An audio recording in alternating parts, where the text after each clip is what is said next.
This is gonna be a long review, y'all. Get you some snacks. Go ahead and gather your things, okay? Because we're gonna be here for a while. What up, everybody? What up, everybody? Let's talk about it. It's April Dawn. What up, everybody? It's April Dawn. What up, everybody? It's April Dawn. Let's talk about it. What up, everybody? It's April Dawn. Let's talk about it. This is Lovecraft Country Season 1, Episode 2. Now, I'm not gonna lie to y'all, this episode was kind of weird. I took very detailed notes. I watched the show 2 times. I watched the after show so I can catch any details that I might have missed, and I did catch a few. So I'm gonna try to get everything, but like I said, we're working together. We're gonna figure this out all together. Recap from last week quickly. We have this group of people. We got Uncle George, we got Atticus, and we got Leticia, aka Letty. Okay, and they're going to find Montrose, which is Atticus's father. And he wrote him a letter. They haven't spoken in a long time, and they have a contentious relationship. But he says that he has some type of birthright that he found out about through his mother's side. So they went out there to go find him.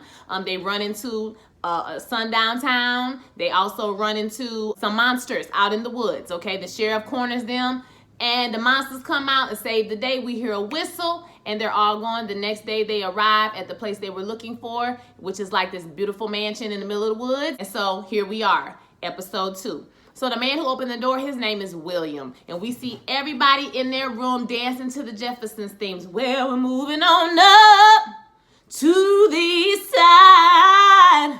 We're moving on up. And we finally got a piece of the pie.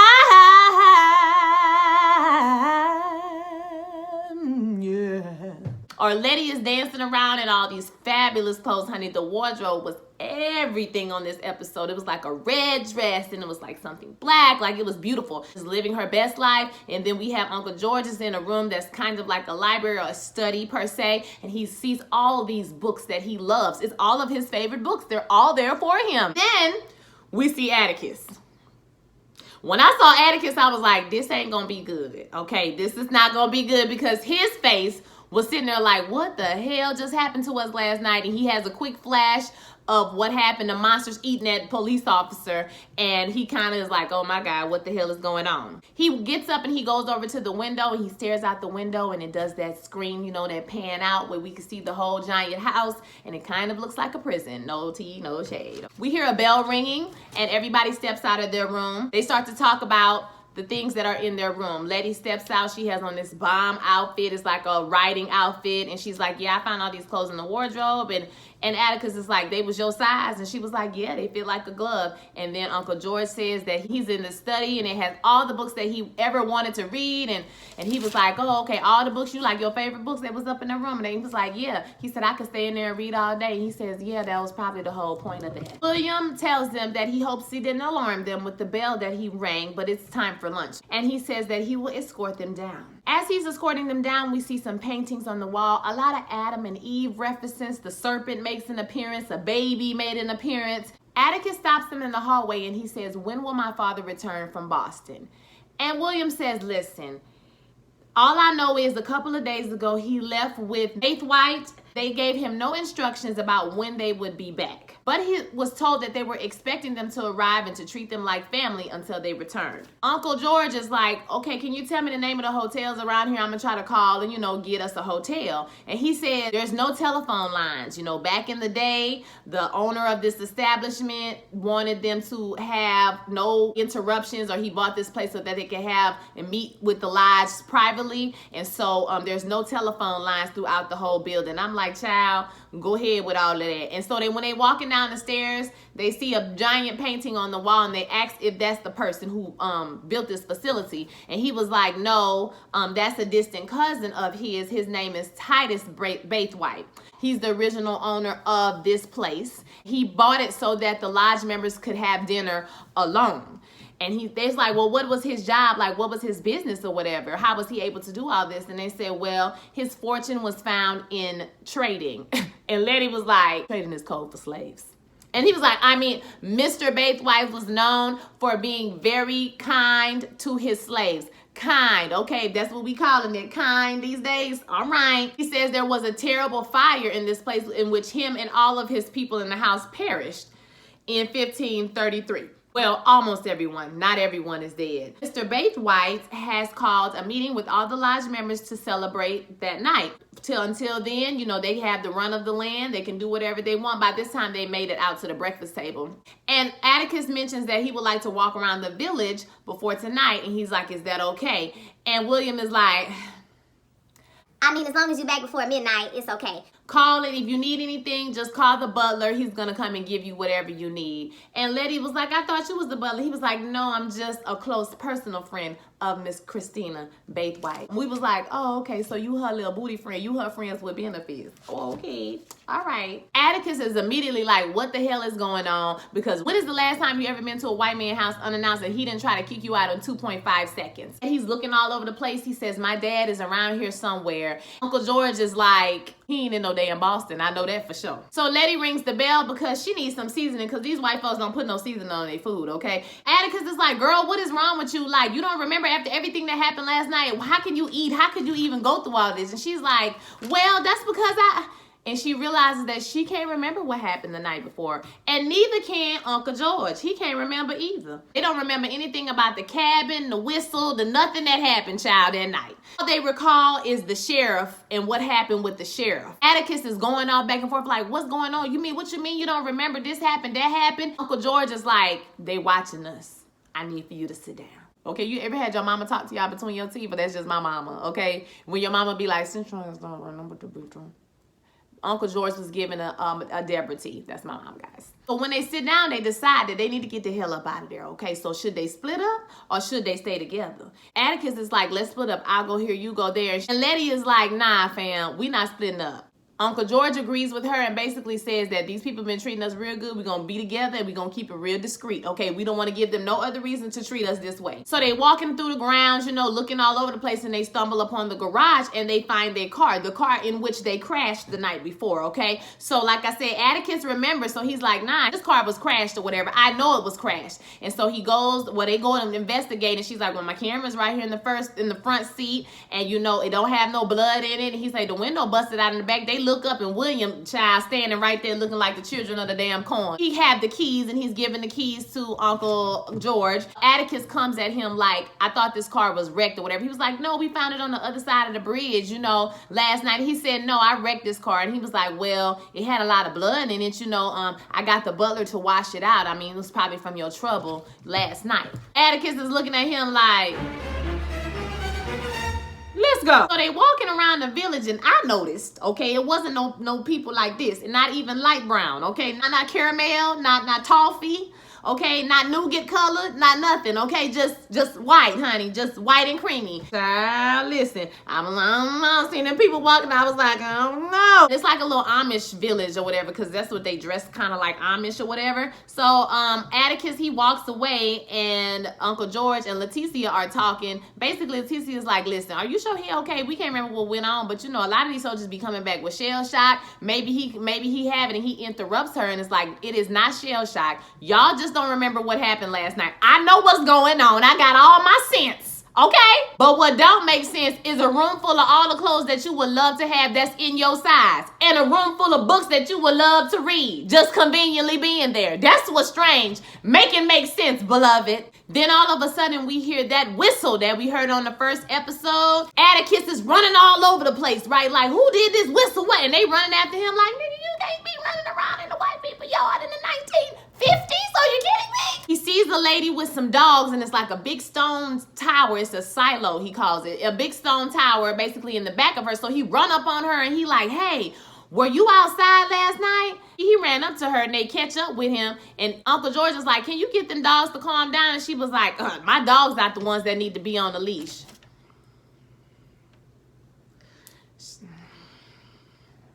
They talk to the lady. They figure out that she's the sheriff because George thought that it was the jail because it was all made of stone. And she says, no, we have a lot of animals that come into the village and try to, you know, steal the food and raid the village or whatever. And he said, oh, I heard they got a lot of grizzly bears up this part. She said, no, just black bears, right? But then she starts to talk about the blacks, okay? They think they smart. They think they, you know, clever. And they always sticking their nose in business they don't have to be, and all that kind of stuff. Like trying to say black people, basically. she brings them in there, and it's like a slaughterhouse, you know, where they keep pigs after they slaughter them or whatever. And he says, well, she tells them, well, hey guys, y'all better get down to the lodge before sundown. Okay, you know what that means. That sundown references to the sundown town that we just got out of. This is pretty much another one. Like, if you catch your ass slipping, you might not make it back to that lounge, okay? So this sheriff woman is very racist. She's outwardly racist, okay? Now, the people in the mansion, they racist too, okay? They just not outwardly racist. They say slick shit to you, but she just, you know, outwardly racist. So as they're walking away, Uncle George is like, that silo has a stone foundation. That means it's the inside of it is like a dungeon. And Leticia is like, yeah, you can't hear nobody screaming. If they were screaming for help, you wouldn't be able to hear. They figure that that's where their father is. So as they're walking back to the mansion, they're trying to plan their getaway, right? They starting to think like, we need to get the hell up out of here. This is what we're gonna do when we get back, X, Y, and Z. George falls back a little bit and he stops, and they're like, what's up? And he's like, I'm having a memory from your mom. And Atticus was like, my mom ain't never tell me nothing about my ancestors or if I'm daddy or whatever. And I'm like, his mom ain't tell her husband or her son about her ancestors, but she told you, her brother-in-law? And on the last episode, y'all, I didn't even tell you that he had a picture of Atticus' mom. He had a picture of Dora in his wallet, okay? I didn't even mention that, honey. So I was like, okay. And so he starts to tell this story basically, and it's starting to get dark too. So I was a little worried. You know, I'm like, monsters be coming out when it get dark. Y'all might want to go inside because the monsters are scared of light. Remember that? I guess we forgot that this episode. So anywho, he says that his mother's ancestors, Atticus's mother's ancestors, her great-grandmother was a slave named Hannah, and she escaped from her owner in a fire.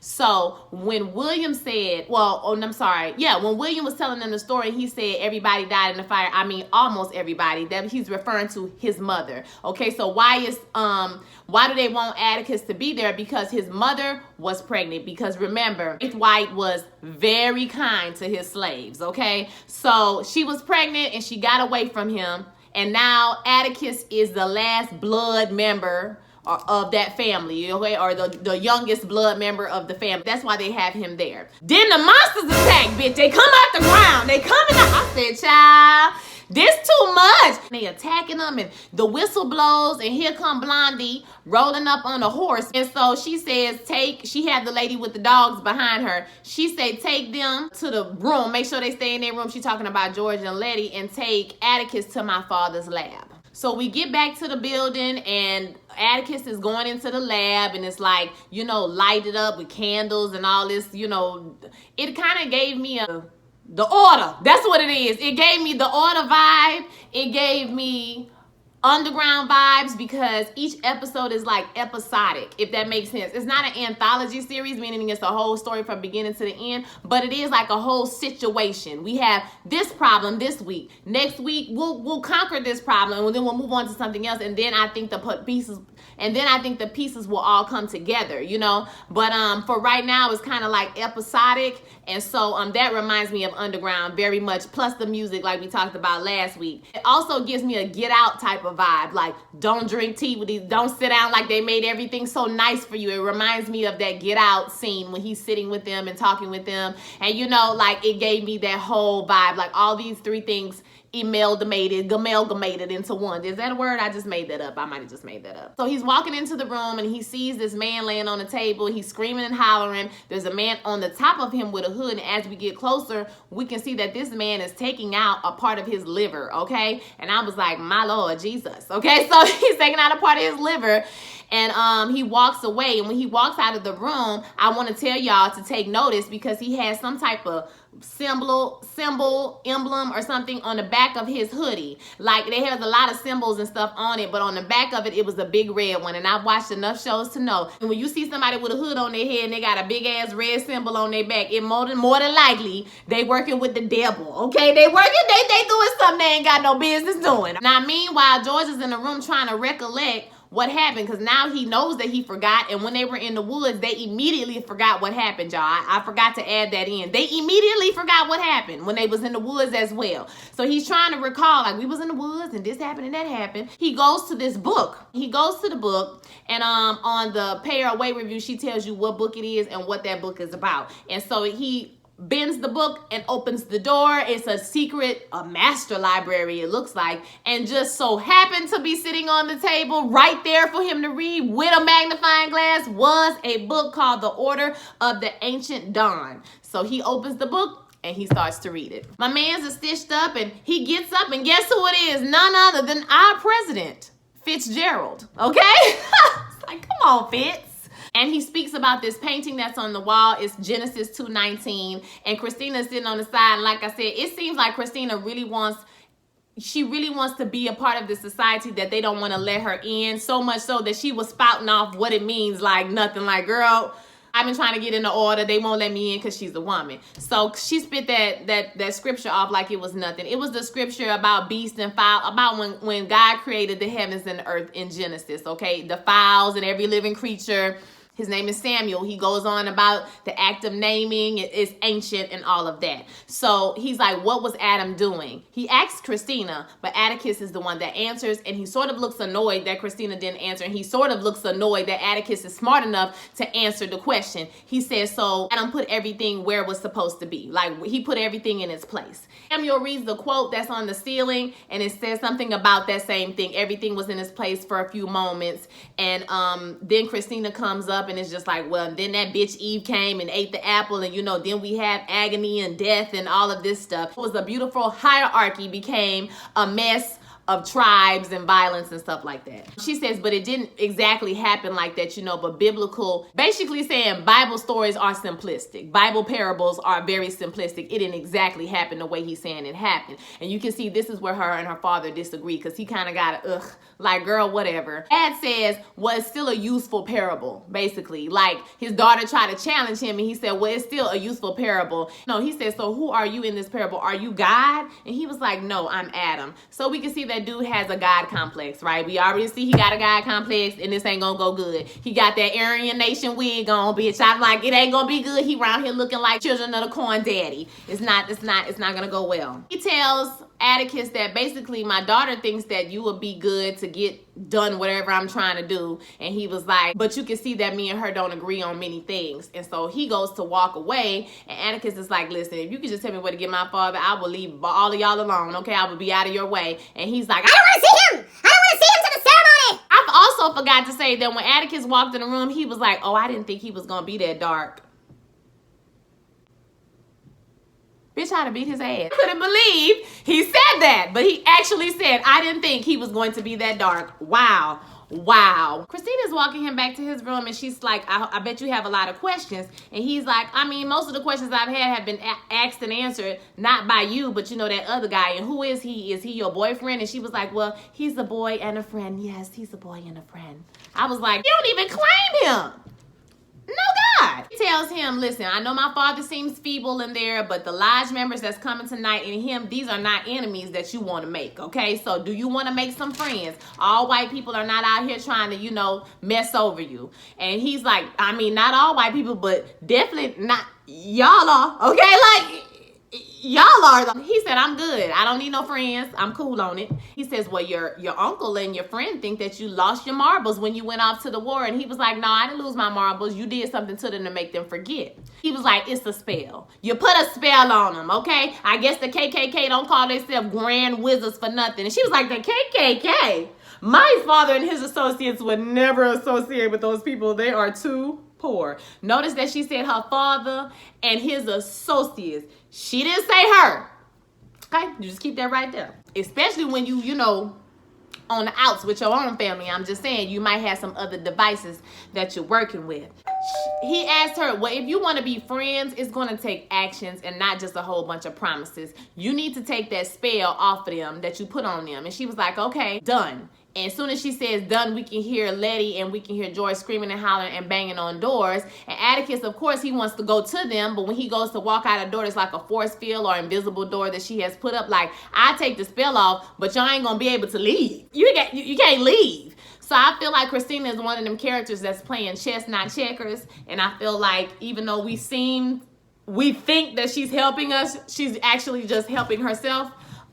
Yeah, because I feel like she wants some power. I don't think she feels sorry for these black people. I'm just going to be honest with you. It might be a twinge in her heart, just a twinge, but it's not a twinge to twinge her ass from doing nothing, okay? So she ain't got no problem that these people do whatever they do. I think that she wants to be in power. I think she wants to topple that patriarchy. A little boy runs up to her and says, it's time, it's time. So she goes outside and there's a cow. And I'm like, okay, the cow about to give birth. What's she finna do? She's get out on the ground, child, and she pulling out the cow. I'm like, okay, y'all, my sister has a home way up in Teague, Texas. And she has a farm, her and her husband. It's kind of funny because he's from Chicago and she's from New Orleans. But they got cows and stuff. And like, it's cute. They got chickens and hens and goats and stuff like that. Like, it's amazing, okay? Like, it's amazing. But she be out there, you know, being the midwife for the cows and the goats and whatnot. So like she get out on the ground and she start pulling the thing out the cow. Child, come to find out it's a baby goddamn dinosaur Rex, T-Rex, bitch. It's a baby Tyrannosaurus Rex, bitch.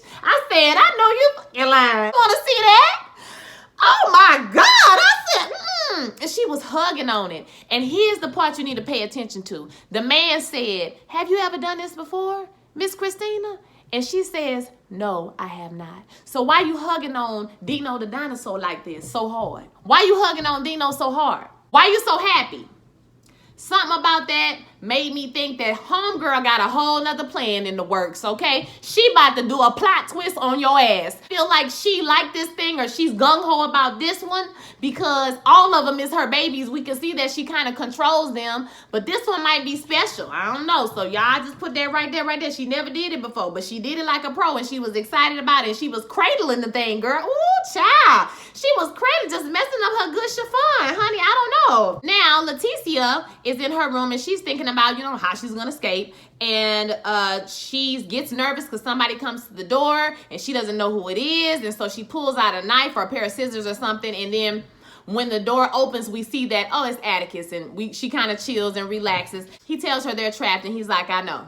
And she was like, but we're going to find a way, you know, just have a second, just sit down with me, let's just breathe for a second. And so she starts talking about how the Bible is full of demons and monster stories. And he starts to say, even though I walk through the valley of the shadow of death, I will fear no evil. You know, he starts to say that. And she's like, where you get that from? He was like, you said that last night when everything was happening. And she was like, I don't even remember how I remembered that. It's been so long since I said it. And then she goes into the story about her mother, about how her mother used to leave and go out and say she was going to church, but she was really, you know, doing whatever. And she would be coming home with men until one day she never came home at all. And she said, I would sit in the window and say that prayer to make so she would make it home safely. So now we can see why there's so much contention in the family and the kids are kind of all over the place. They don't look alike. That's another question, because your mama was a hot ass out in these streets, okay? And so she got a bunch of kids that don't look alike, that don't have any type of foundation. Like I said, the other sister was living not in squalor, but you know, she wasn't living well or whatever. And now we can kind of see why Journey don't really, you know, like she loved her family, but she didn't show up for the mama funeral. So now we got a little context of their whole situation. He tells her he will never abandon her, and they look lovingly to each other's eyes. Journey Smollett was so pretty on this scene. She gives like 1950s, like she do give a 1950 tea, and she was like, you know, the way she like leaned her head before the kiss, it was just so vintage television, like vintage Hollywood. I live for her. Like she was so cute on this show. So they go kissing, and you know, I was like, wait a minute, y'all finna do it? Like I thought you was gonna kiss, you know what I mean? But you know, they go to making out like they about to do something. And then the camera pans all the way across the house, and guess who room we end up in? Atticus. And it's Atticus in the room. I was like, wait a minute, now I know he can go from here to here this fast. Now what's going on, baby? Then I was like, oh, we in a dream sequence. So then we see Atticus. He's poking, he's doing Morse code with George back and forth on the wall, and he's trying to hear what he said, and then he hears that clack, clack, pow! He jumps over the couch, and a Korean soldier woman jumps out from somewhere, and they start fighting in the room. I mean, like hand-to-hand combat. She got a uniform on and everything. So this is obviously some type of reflection of what happened. Maybe it has something to do with that phone call he made. Maybe it has something to do with that woman that we saw in his dream in the very first episode. I'm not exactly sure. I'm sure they're going to tell us. But I'm thinking that all these dreams have something to do with what's going on. I don't know if maybe Letty got raped, maybe she got molested, maybe something happened to her to why that is coming to her, you know, why this is coming to him. And Uncle George, in his room, he sees Dora, not his wife, not Hippolytus. I think that's the name, Hippolytus. Hippolytus. I don't know. I'm gonna figure it out, but it's something like that. He sees Dora, and she's like, come on and dance with me. And so they start dancing together. George talks about the book he was reading or whatever, and he tells a little story about the man being reunited with his long-lost love, okay, at the bottom of the sea, at the end of the book. At the same time, like, all these three things are happening at one time, so it's cross-cut between everything. Atticus is fighting. He's starting to win at this point, so I was like, okay, cool. He's starting to win. He choking the girl out and stuff, and then we have, like I said, Journey. The guy gets up, and he starts to pull his pants down. And she's like, no, you know, basically like, don't do this. You know, I'm changing my mind. And so, child, when he pulled his pants on, a snake came out. Y'all, one of my biggest fears in this world is a snake. If a snake came out somebody's pants, bitch, I'm dead right there. I'm done. Okay, I'm out. I'm gone. You hear me? Call 911, bitch. It's a wrap. Okay? That snake came out the damn pants. I said, I know the devil is a liar. I don't even want to have sex for like 6 months after I seen that. I'm like, oh my God. So she started fighting him. Everybody fighting all over the house except for, like I said, Dora and George. They in the room, they're dancing. And she's basically talking about what ifs. What if this? What if that? You know, and remember this, remember that. She said, what if it could happen? What if it's true? And he says, well, Montrose wanted super strength and he wanted to fly. And she says, well, you could fly with you and your children. Okay, now only child we know about is D. So where children came from, you and your children can fly together. And at that point he was like, hold up, I don't know what this is, but you're not real and I'm tripping. So I'm gonna go over here, okay? And I don't know what's going on with you over here. So George kind of pans over to, you know, the other direction. It's like a little portal thing, like a mirror, like somebody's looking into their, you know, room, kind of like Snow White. Snow White and the Queen. You remember the Queen was looking in the mirror and she was seeing what's going on with Snow White? Here you go, same thing, okay? And this bitch was Snow White, actually. So Christina is looking at them going on. Apparently there's a cocktail party before the dinner starts and everybody is privy to this live event of these people going through these dream sequences in their rooms fighting and whatnot, what happens, which is kind of freaking sick and sadistic as hell, okay? And even at the dinner, there was some rumblings. If y'all paid attention to the way the men was acting when Christina was in there, they were all like, why is she here? Why is she here? Like, what is she here for? She's a woman. She's not supposed to be in here. So I just want to add that layer on if anybody caught that.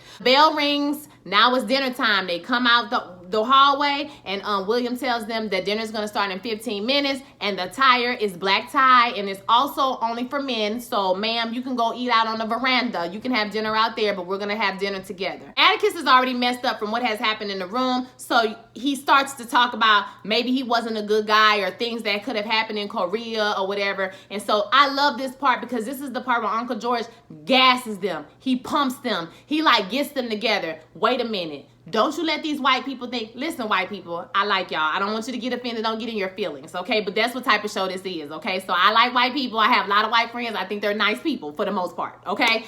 Well, for about like 75% of the part. You know what I'm saying? So like, he basically tells them, listen, don't let these people make you think that you're crazy. Don't let them doubt who you are. Remember what you did in the service. You are a good man. You was a good boy. Leticia is in a mess. Like, she's just a mess. Like, cause she ran back to the room. I mean, she like balled up. She's crying.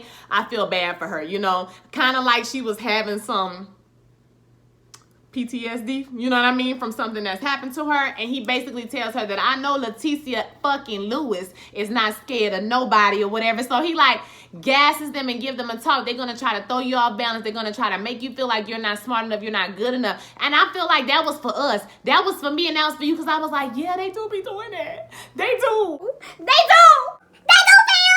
But you know what? Still our eyes. Still our eyes. My Angela said it. She said it. He found something that may help them get up out of there.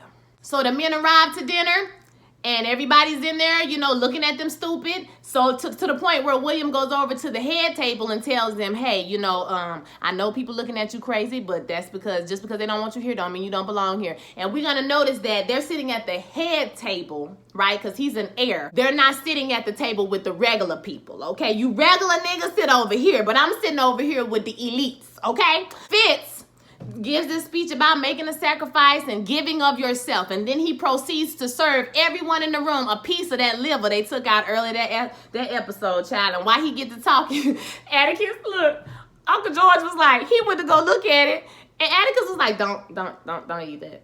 Don't eat that. Samuel thanks everybody for being there. Now George stand up just like your auntie be standing up at church, and I was 100% here for him, and he was like, you ain't gotta thank us. We ain't even want to be here, sir. Ain't y'all in a club or something? It's called the Order of the Ancient Dawn, right? Yeah, because, you know, I saw some of your bylaws earlier today, and I have a lot of experience with fraternal organizations because, you know, I'm a Freemason. Do you know who Prince Hall was? Prince Hall was an abolitionist. After he finished, you know, Civil War was over, he wanted to join his local Freemason fraternity. And they told him, no. Why did they tell him no, Atticus? Because he was a colored man. You got it? And so, I looked at your laws and he probably couldn't join here either. But I did see a loophole that said, if you are one of the descendants of Titus' great-wife, that you can tell other regular members what to do. So, being that Atticus is more than likely the last heir of Titus' great-wife, then he can tell y'all what to do. Atticus stands up and is like, I'm gonna need everybody to get the fuck out except for Samuel. Okay, thank you for your time. You ain't got to leave, but you got to get the fuck out of here. All right, praise God. Have a wonderful evening. So good to see you. Yes, I love it.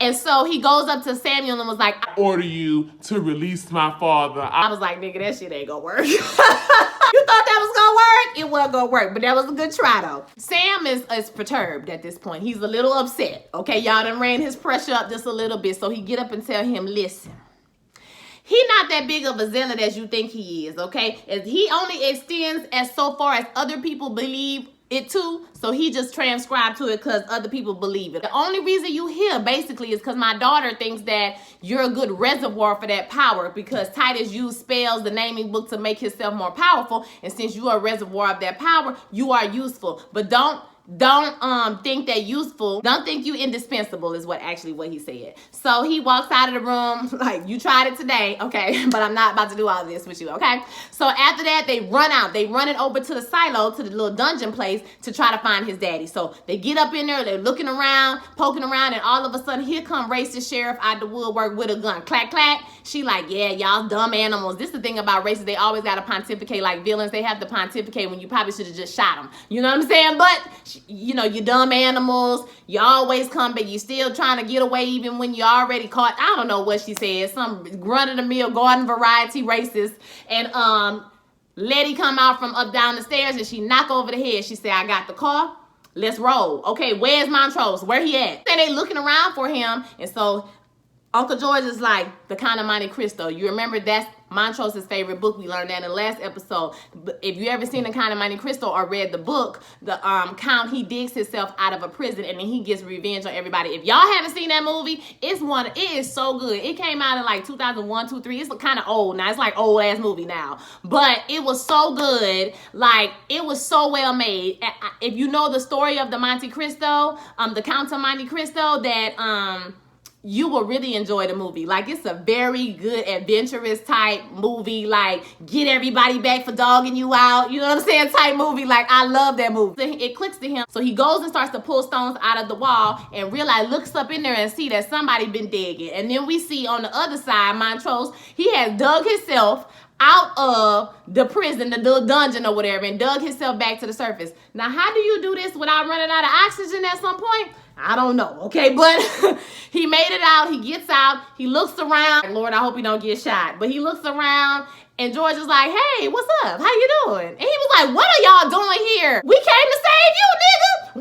Why did you come here? I saved myself. What are you talking about? He's like basically fussing at Atticus, saying that the letter was a fake. It was probably sent by Christina or Samuel or somebody to get him there. I haven't wrote you, nigga. I ain't wrote you in 5 years. Now you gonna come all the way over here because I wrote something in duress? So basically they caught him. They got him to write a letter to his son, and that's how they got Atticus back there. So the whole thing was a ploy and a trick. But had they not even came there, they would have, I mean, his daddy probably could have got away. You know what I mean? Maybe could have escaped and got out of there, and then we wouldn't have this series, right? So he's ornery, he angry, and his name is Michael, the man from The Wire. I don't know his name. He's been in a lot. I think his name is Michael Black or Michael, I can't remember. But he's been in a lot of different movies over the years.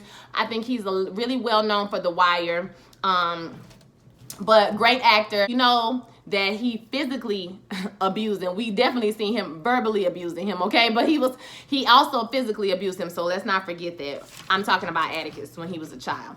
So they hop in the car, because Letty had stole a car, and they get on the road or whatever. They driving, and George is talking about the book that he found, the order that they're in. He was like, they have lodges all over the country.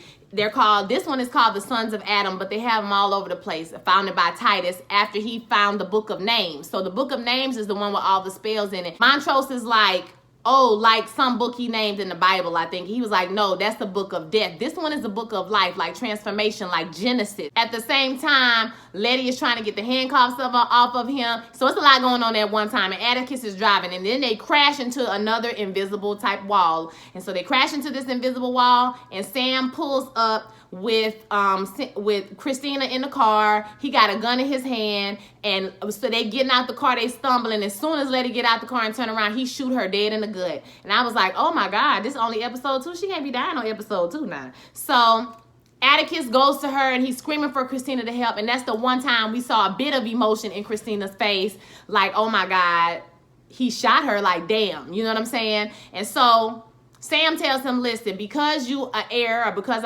we blood related, you my nephew, basically, right? He's his nephew, right? When he be or his cousin. Because yeah, Titus was his cousin. So if that's his son, that's his cousin. So this, you know, his whatever cousin. And he was like, I'm gonna give you a choice on who survives next.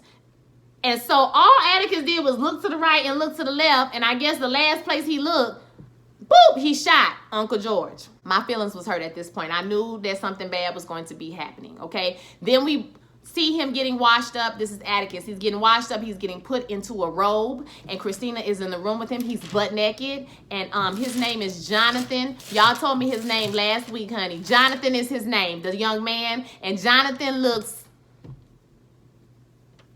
he looked it good. He looked kind of short, you know what I'm saying? But he looked really nice. That's what I'm gonna say. His behind and his legs. Okay, and we also saw his chest a little earlier, and it had a lot of muscles. And then we saw his butt, and I was like, Christina, you seen the front part. I ain't see the front part. I want to see the front part. Okay, that's what I want to see. I don't know about you guys, but I definitely want to see the front part.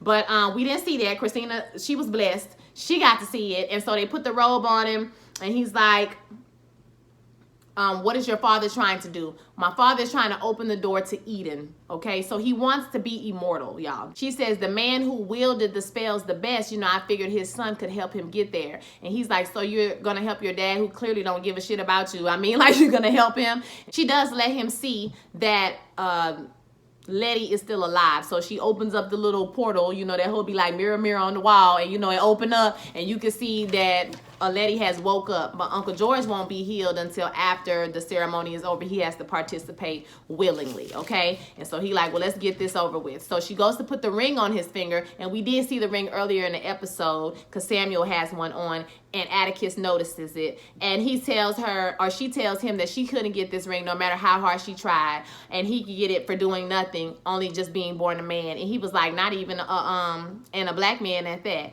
And I don't know if y'all know, but the women's suffrage movement that was started by the women's suffrage movement that was started by white women, part of the reason they started it was because they gave black men the right to vote before they gave white women the right to vote, and white women were very upset. So the women's suffrage movement, or women's lib, didn't have shit to do with black people, okay? They didn't care about no black women voting. They didn't care nothing about women's rights for black women. They cared about rights for them, okay? And so it was some very racist people in that movement too. Look them up. She's putting a ring on his finger, and she tells him, well, before that, she says that, which I thought was a really important speech. Our fathers, they've done some horrible things, but we always go running to them. And they use the word family as a way to like make it better. And so she's referring to her father, and she's also referring to Atticus's father, because didn't he come running to come save his father, right? Even though his father obviously beat him and talked to him crazy his whole life. She gets up and she puts the rings on him, and she says that your father or your grandfather or your great-great-grandfather does not determine your destiny. She says the opportunity is there. One small thing could change the course of everything. Y'all listen to Christina, because Christina is smart as hell, and they don't be paying Christina no attention. I'm telling y'all. She tells him one moment could change the course of time. You just have to take the opportunity and you have to seize it. I was like, all right, girl, seize the moment. The lady goes back in her room. She goes to the bathroom and she's like trying to wash up, and you know, she pulling her shirt up. She doesn't have a wound anymore, right? And so she's losing it. I mean, she starts to cry. She breaks down. She sits in the corner.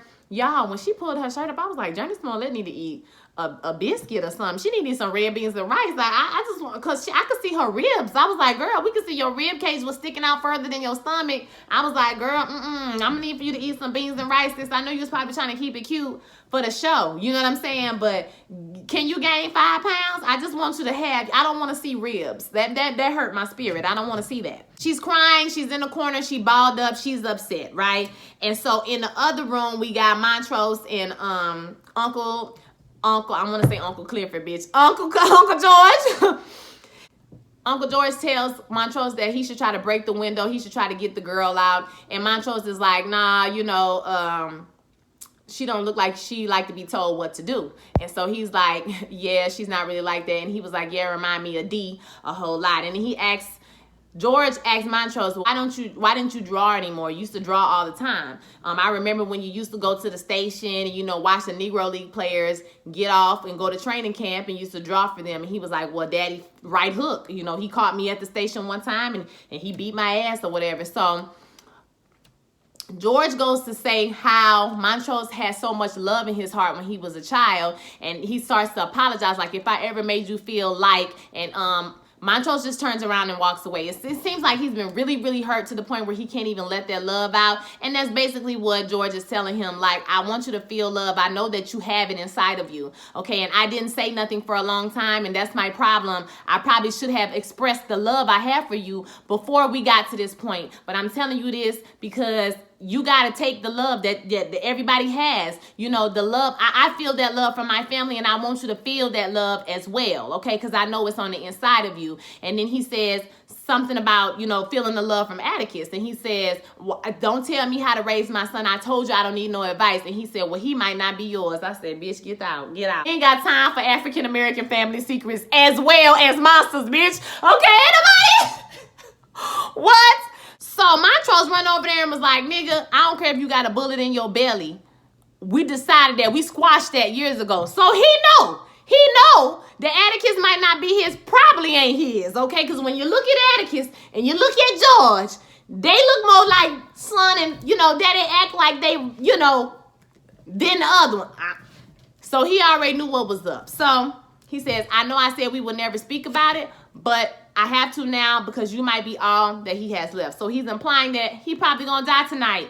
You're gonna be the only person he have left. So please listen to me because that's my son. And I need for you to watch him, take care of him, and do better by him. I wanna know what the tea is, the story. I wanna know if it feels to me, because it feels like, I want to say they said they've been knowing each other since they was little kids. So it feels to me like maybe they had a teenage fling, or maybe they got together, you know, first and didn't work out, and then she got with the brother, and then maybe she was, you know, stepping out, you know what I mean, and he got her pregnant. But it doesn't seem like Hippolyta is, you know, was a part of that. But I guess we'll find out, because it seems like, I don't know, the vibe is just that she came along later because he really loves her. You know what I'm saying? So, like, it wasn't like he was faking with her. He really loves her. So, I guess we'll find out more with that story later on. The ceremony begins, and we get a voiceover of the poem, which is the title of the episode, Whitey's on the Moon. So, when I saw the title, I was like, what the hell is this? Okay, but then that poem started coming on, and I was like, this is brilliant. I love how we have this overlay of this poem, which is about My sister, a rat bit her. She swole up in her face. We don't have no water. We don't have this. We got crime in the streets, but Whitey's on the moon. We got this, we that. How money is spent on the wrong things. Like, you trying to go to the moon when there's homeless people living on the street, when people are getting, you know, it's rat-infested places and slums and places that need to be fixed in this country, but you trying to fly your ass to the moon for no reason. Ain't nobody there.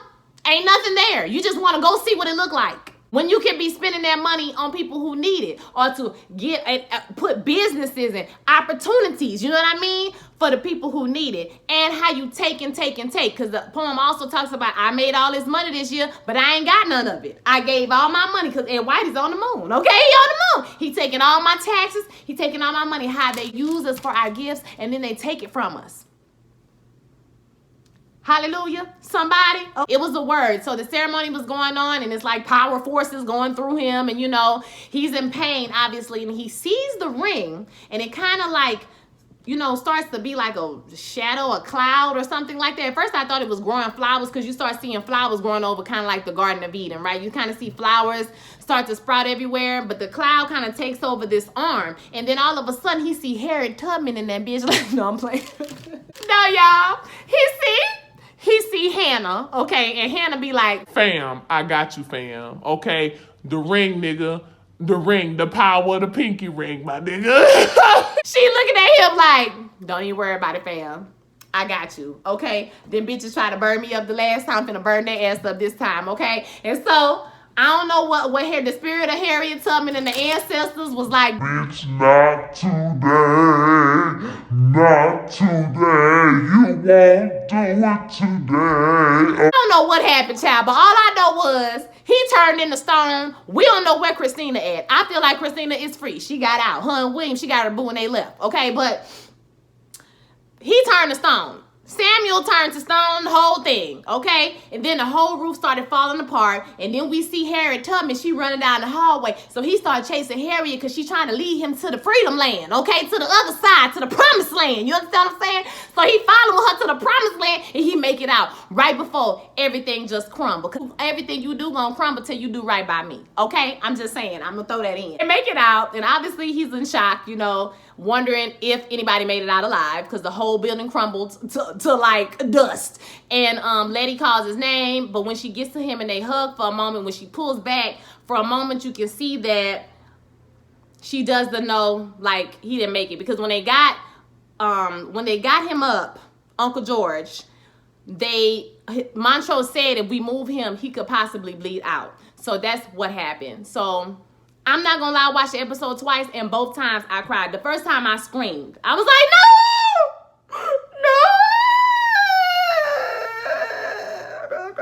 The second time I just teared, and I was like, He let out that yelp. I was like, Lord have mercy. Oh, that was sad. And I love Courtney B. Vance. And I loved his character in 2 episodes. That's a good, I feel like Courtney B. Vance is one of those actors that, like, we won't really appreciate till he's not around no more. I think that he has been in so many movies. Like, he is literally a part of my childhood growing up into a person. And so I was sad that we won't see him anymore. Maybe we'll get flashbacks or something. But I was really sad that he's gone this episode. I'm like, damn, he was so smart. He got y'all out of that jam, not with beating people up, okay? Not with being a magical Negro, with his brain and with his 2 eyes. He got y'all out of that situation just like that. Okay, and it was just like, damn, y'all gonna kill him. And I know in the book, they don't kill him. He makes it home safely. So I was kind of upset that they did this, but we gonna go with it or whatever. So he gets to the car, he screams, I was crying, it was sad, and that's how the show went off. Okay, so this episode was good. It was kind of weird with the whole dream sequence, the fighting. It kind of went left. I was like, okay, this is getting stranger and stranger. But then they kind of reeled it back in. I was like, okay. So like I said, it's episodic. It's going to be like a situation every episode. We've done this before with Underground. So we back on this path again. Misha Green. We getting a new music again. I really like that. They didn't have a lot of that this week. They had a lot of dramatic music, which I appreciated, okay? I took some extra notes when I watched it the second time. Leticia's outfits, bomb. That riding outfit, bomb. Okay, I loved it. I will wear it right now today. I already said, Christina, I think that when she helps us, she's helping herself as well. Like when she told Atticus, hey, you just need to seize this opportunity, she low-key gave him a little bit of advice to get out the situation. But I think she wanted that to happen. I think she wanted her dad to die. I think that she wanted that so whatever she's trying to do can go ahead and get activated and be put in place. So I don't think this is the last time we're going to see Christina. I just want to say that Samuel, aka Fitz, his lace front was laid for the gods. Okay, his lace front was laid. That lace was melted. You hear me? It was laying, sitting on his head. I was like, y'all better put Fitz's wig on. Who did that? Because that other wig homegirl had on Christina was tore up. And every time I see one of these shows like AHS or any show that have like supernatural stuff in it and somebody got blonde hair, the blonde wig be tore up. Y'all, I know they got better quality wigs than this somewhere. Why the blonde wig always be a straight ass bob with a bumper curl? Child, y'all got to do better than that. Christina, I'm gonna need you to curl and iron. Sis, I'm gonna need you to do something because it's not working. I thought it was funny when Atticus told him to get the F out. All the white people looked at him like, nigga, who is you? I know this nigga to tell me to get out. It was hilarious. Okay, I think that was all I got. So I want to hear your thoughts about this episode. Don't forget to like, comment, and subscribe. I know this video is very long. Sometimes they probably going to be very long for these videos. I'm just letting you know. I'm going to try to reduce it down as much as possible because this one was extra long because I want to make sure I didn't forget anything. All right, so let me know what you think about this episode. Subscribe to my Instagram. I know some point in this video I have put it down there for you to subscribe to my Instagram. So share my video with all your friends. This week we'll be back with P-Valley on Sunday, and I think that's it for this week. Yeah, I just put the Shy up, and so this will be up later on today or early tomorrow morning, and it's a wrap, honey, for this episode. Lovecraft Country, so good. I'm on the edge of my seat. I'm still trying to kind of figure out what's happening, but I'm excited to go with the ride. All right, so I'll holler at y'all next week. Peace.